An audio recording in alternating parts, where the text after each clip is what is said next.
Hey, so welcome back to Wire In There. You can see we finally got the engine block back. Um, and it came out really good. I was blown away when I seen this thing because when it went out, it was so caked on with mud, and the inside of it was all black, carboned up. It was in bad shape. I'll show you the inside here in a minute. But I painted it already. Um, I just stuffed rags in all these holes, and on the ends here too. That I did all mask off. I masked off over the pistons and everything. It's still masked off, so I'm trying to keep the dust out of there. Uh, but in here is totally just crazy immaculate. This is all this. It doesn't even look like the same engine block, man. It's so clean. It looks brand spanking new. I didn't expect it to be that good. There was so much black stuff in here, and it was pretty thick. But he wrote down all my oil clearances here for me. 0.022, 0.22, 24, 23. Just keep these numbers in mind real quick. 23. That's another 22 and 22. So the worst one we got is 24. Where is it at? Right here. And that's the thrust bearing. So that's going to be okay. That's not concerning to me. So the next worst one would be 2.3. Okay, and in my book, get on the page. Here's for the 4.0. Down to main bearings. Bearing oil clearance. The desired is 1 to 2.5 inches. Wait, am I on the right thing? Yeah, bearing oil clearance 1 to 2.5 inches is your desired, which we're in range. It's good, but if the bearings weren't made really well or out of spec a little bit, your allowable is 1.5 to, well, that's pretty big, 6.5 thousandths. I'm surprised by that. I didn't think it would be that high for your allowable. But anyhow, we talked and talked and talked a lot on the phone about these oil clearances and stuff.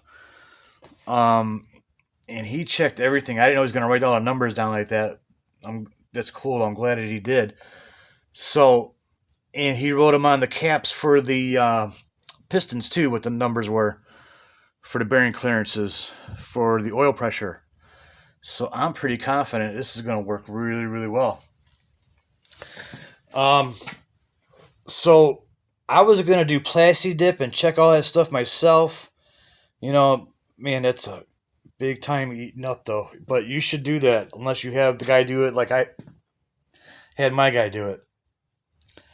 I told him to check, make sure, check again before you ship it to me. And he did a really good job. It's phenomenal. I'm blown away at how good it came out, how clean it was. Even inside of there, good. And this ain't painted on the inside, that gray, that darker color. I can't believe how clean he got the thing. It's amazing. But anyhow, I got 3 of these plugs in here. I'm going to show you how. I got 2 more to go. I'm going to show you how to do it. My biggest tip I can give you through this whole entire project. Oh God, I screwed up. I put this on the stand first without putting those 2 back ones in. The one for the end of the camshaft and for the water jacket. This I probably could have done, but make sure you put either Teflon on it or I'm using thread sealer on mine. It's the same as Teflon, just like in a liquid form. But put these in before you get it on the stand, because I had to take it all back off again and stand the block up on the end on a piece of wood to pound those 2 in. So I got 2 more to go here, and I'm going to show you how to do it right now, real quick and easy, because I just want to kind of end this night. It's been a long day, long couple of days. So zoom in, I'll move this closer.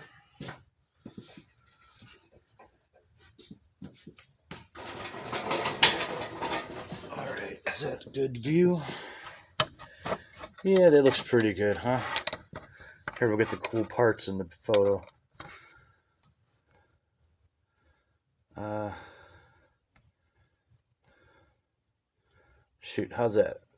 That's probably good, right? Okay, so first thing I like to do is I grab me a clean rag. And I'm trying to pick these up from the inside like that. I'm just wiping off anything that because I was touching these a lot. Any of my finger oils, anything like that. Because I'm going to put some sealer on this. And I'll show you the sealer I got is right here. It's a Permatex Formagasket.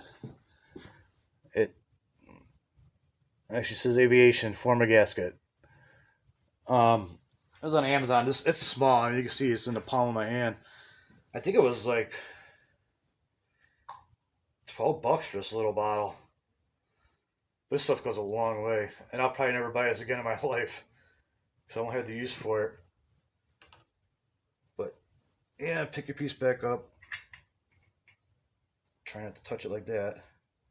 I had gloves on when I was doing these other ones. This stuff is sticky, super sticky, but I'm trying to go around the outside of it. Just the outside. It's going to get sloppy, but I'm going to go back and wipe some of this off. So I'm just going all around. Oh, it's dripping on the block. Let's go around them sides. I had a glob drop off on the block right there. Fell off the brush. So I just get a nice coating on it like that. Actually, there's too much on that side. Jeez. Try to use this stuff sparingly too, like really smooth it out. Because I learned with the other ones that I already got in, when you get down to the bottom, it spurts out and it's messy and it's really sticky stuff. I'm trying to wipe it up and I'm just spreading it around the block now. Jeez. So anyhow,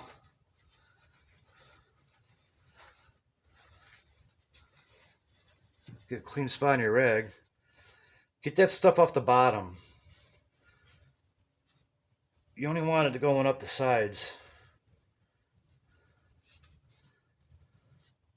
So this bucket so the bottom's clean again. Just set it in there. Now I got a seal driver set. I can't remember why I bought it, but I think I was doing axle seals or something. It was a long time ago I bought it. So that's what I'm using to pound these in with. I actually found this on Amazon for about $20 for a whole kit. I got it like a year ago, I think, but that's the kit there. So the idea is, this one doesn't have the Permatex on it, is to have something flat, a little bigger than the diameter of this. And so when we bottom out, we're going to bottom right out against the block. And these will be flush with the top of the block. And these are absolutely flat, perfect. The other ones. So that one's ready to be pounded in. I set my hammer down. Here it is. Just try to get it on there as, make sure it's square as could be before you start. As square as it possibly could be. And I'm just tapping it to start it a little bit.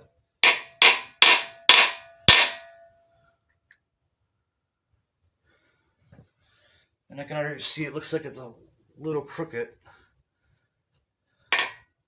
So this side looks like it's a little higher up, so I'm putting just a little bit of pressure on this thing coming this way, like exaggerated going that way, just to get it started straight.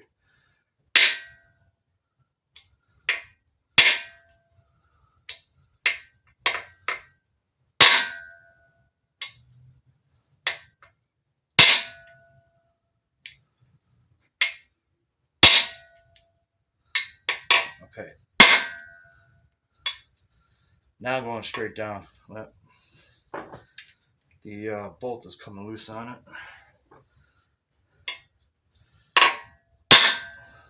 it.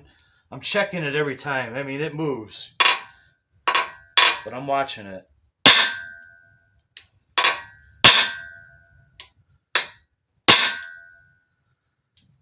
And if one side is not going in as the rest of them are, I'm leaning this just a little bit on that side that's sticking up a little higher. And whacking it to even it out. I mean, it's very minute. I just want it to be perfectly straight going in. It's looking good.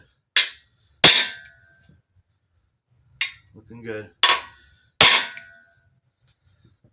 Looking really good.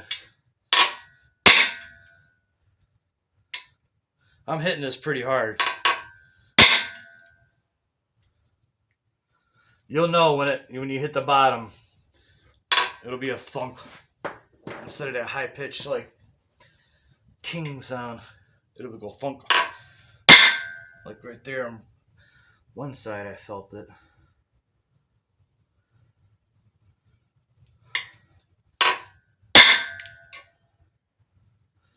And run your finger around here, like make sure that's absolutely flush with the block on all sides. If you got one side that you think could be in a little bit more, just take this and I'm exaggerating, but lean it to that side. Like say it's higher a little over here, just lean it to the side a little bit and it'll flatten out and stay square. All right, so that's it for that one. And let's go on to my last one here real quick. I wish I would have put the gloves back on. I'm getting this all over my fingers. I feel how sticky it is. So don't do what I did. If you're going to do it over the block, put a rag down under it. Because it was dripping off of that brush. But I forgot to wipe this first. Get any dirt off of it. My oils on my hands. Just make it clean. Yeah, but that block came out fantastic, didn't it? Oh man, I am really impressed. This build is taking forever, but good. It's coming out really nice. Better than I was thinking it was going to be. Yeah, there you go. Good thing I had the rag down. But yeah, uh, I wasn't planning on painting and doing all this stuff, but I just had so much time because I know he was busy at his shop. And then we had all problems. Well, I guess it wasn't major or nothing, but just the wrong bearing set is what it was, really. Uh, Not all bearings are made the same. I'm a machinist. I know what happens. People make bad parts, don't want to get yelled at, and they get shipped out the door anyway. I know what happens. It happens in my place, where I work at. Yeah, thin coat around there, and wipe all that stuff off the bottom of it. And do it quick because this stuff is really sticky and it seems to dry fast or when you smear it out like I'm doing right now.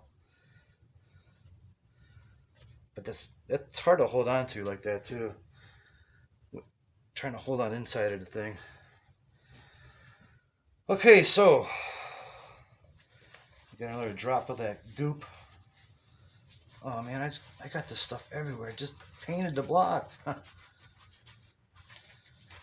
Okay, so just like the last one, set it in there gently, square as you can get it.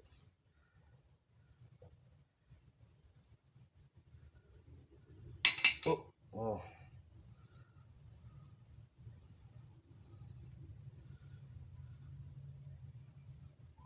I think that blue came out good on those. I know you're never gonna see them, but I only did it for the video, and I had the time while I was waiting for the engine to come back. So be gentle here at this part, and just square it up as best you can, so it's level with the face of the block there. I'm gonna try hitting this real hard just to get a good start. Yeah, you're better off starting a little lighter, square it up better. It's not just a little crooked. Not bad, but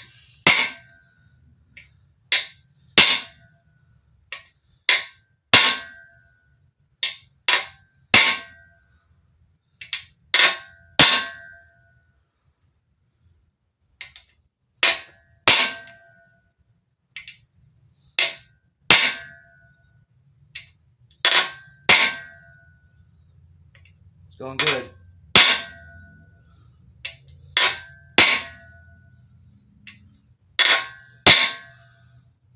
See, it shot out of there that time. I put a little too much on of that sealer. So I'm gonna wipe that up so I'm not getting into my fingers. This stuff is really sticky.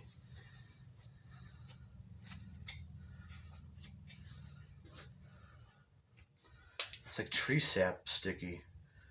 But run your finger over that again. See, like I got a little, this little bit here. So I'm just gonna try to hit it on that one side. I'm just putting barely a little bit of pressure to that one side and tilting this thing, you know. I felt that one, yeah. So yeah, well, maybe one more hit.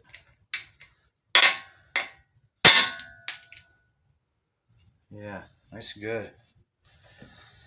Okay, so while you're in there, I'm gonna take this plug here and put it in here. But first, I'm gonna put some of that sealant on it.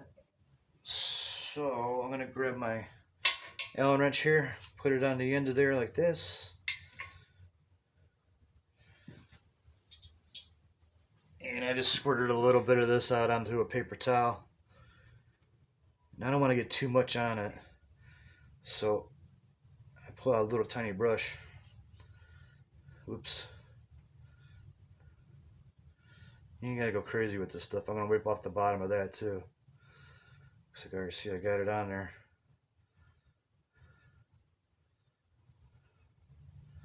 Just making sure I got it coated. There's no dry spot. But I don't want it on there thick either. So it's kind of good to use a brush. But you can use Teflon here for this part. This is just liquid Teflon. I'm going to wipe the bottom of that off. Just spin my Allen wrench. Whoops. Drop it in. Whoop.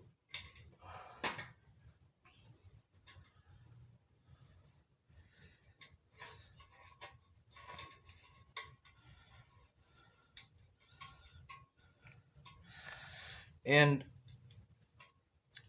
you don't have to go crazy tight on these. You know what? I'm not sure. I mistakenly erased 2 videos.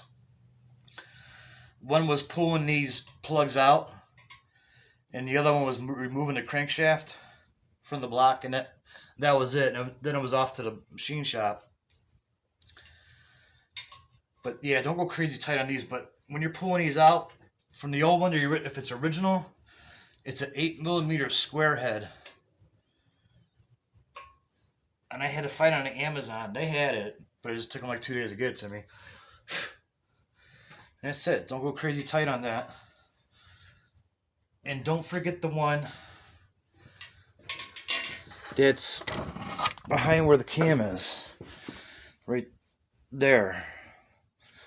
Here's your cam cover, and this is the water jacket cover. And there's a bolt right here. And put that sealer on that one too. Because if you don't put sealer on that and you put it all back together and it's leaking, oh man, you got to separate the transmission from the motor again to get to it. So be sure to do that. I would show you the crank because he polished the crank. It looks good. I mean, but kind of hard to see while it's wrapped up in plastic. But I'm leaving it that way until I'm ready to use it. But yeah, it's getting late here. And I should be at work early tomorrow. Today's date is Friday, April 9th, 2021. And we're moving along here. So there should be a video at least every couple of days now. If you're watching this like kind of in real time as I'm putting them up. next is going to be the crankshaft. Like I said, if you're at this point, look up using Plastigauge and checking your crank journals and all that. If you don't have the shop, check them for you. It cost me extra to have them do that. I understand. And I had to pay an hour of labor, 1 labor hour more for him to do that. But yeah, keep coming along with this. Tomorrow I'm gonna put the crank in, and maybe the cam. I'll put the cam in before the pistons, just so I have more room in there. Yeah, maybe not. It doesn't matter. Maybe put the cam in first. Have the most room that way. We'll see. Next video. Alright, thanks for watching. That's why you're in there. It's going to be beautiful.